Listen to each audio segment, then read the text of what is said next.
চলতি বছর পবিত্র হজ মৌসুমে অনুমোদন বা হজের তাসরিস ছাড়া অবৈধভাবে মক্কায় অবস্থান করতে পারবেন না হজযাত্রীরা। ঠাঁই হবে না কোনো হোটেল, মোটেল বা রেস্ট হাউসে। 29 এপ্রিল থেকে শুরু হয়ে হজ শেষ না হওয়া পর্যন্ত কার্যকর থাকবে এই নির্দেশনা।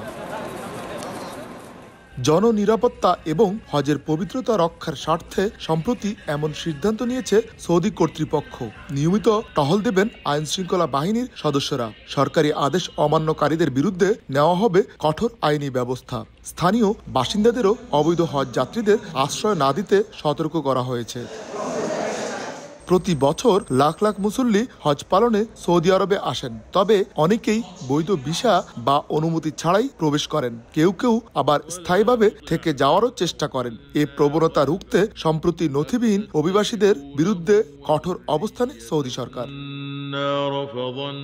এদিকে 29 এপ্রিলের মধ্যে যাদের ওমরা ভিসার মেয়াদ শেষ তাদের সৌদি আরব ত্যাগের নির্দেশ দেওয়া হয়েছে। হজের পবিত্রতা রক্ষায় সরকারের এমন পদক্ষেপ আগামীতে আরো কড়াকড়ি হবে বলে ধারণা করা হচ্ছে। আরিফুর রহমান, সময় সংবাদ, সৌদি আরব।